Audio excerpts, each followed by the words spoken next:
আমেরিকার president Donald ট্রাম্পের ভাষণের পর বিশ্ববাজারে ঊর্ধ্বমুখী জ্বালানি তেলের দাম। আন্তর্জাতিক বেঞ্চমার্ক ব্রেড ক্রুডের মূল্য ৫% বেড়ে প্রতি ব্যারেল $১০৬.৪২ দাঁড়িয়েছে। পাশাপাশি আমেরিকার WTI ক্রুডের দাম ৪.১% বেড়ে হয়েছে $১০৪.২১। বাজার বিশ্লেষকদের মতে সংঘাত দীর্ঘায়িত হওয়ার আশঙ্কায় বিনিয়োগকারীদের মধ্যে উদ্বেগ বাড়ছে।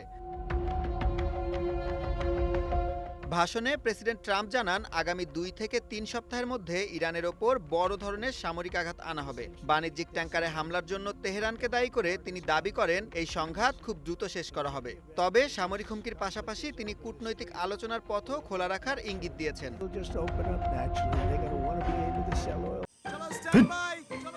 লাইফে কোনো কিছুর গ্যারান্টি নাই, তাই ইন্স্যুরেন্স করুন সিটি ব্যাংকে, কারণ ইন্স্যুরেন্স করলে সিটিতে সুরক্ষা পাবেন নিশ্চিন্তে।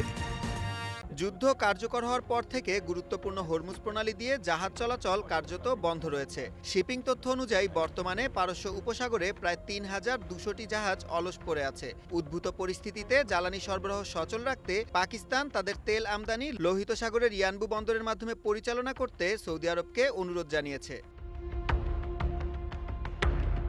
এদিকে ইরানের ইসলামিক রেভলিউশনারি গার্ড IRGC জানিয়েছে, হরমুজ প্রণালী এখন সম্পূর্ণরূপে তাদের নৌবাহিনীর নিয়ন্ত্রণে।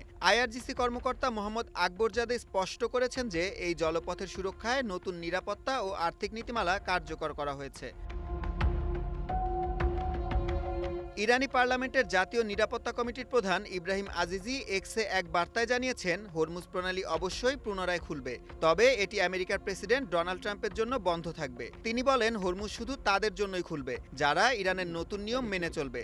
নতুন নিয়মে জাহাজগুলোকে ইরানি মুদ্রায় এই টোল দিতে হবে। তবে আমেরিকা ও ইসরায়েলের মালিকানাধীন যে কোনো জাহাজের চলাচল সম্পূর্ণ নিষিদ্ধ করা হয়েছে। সুলাইমান সবুজ, ওয়ান ইন্টারন্যাশনাল ডেস্ক।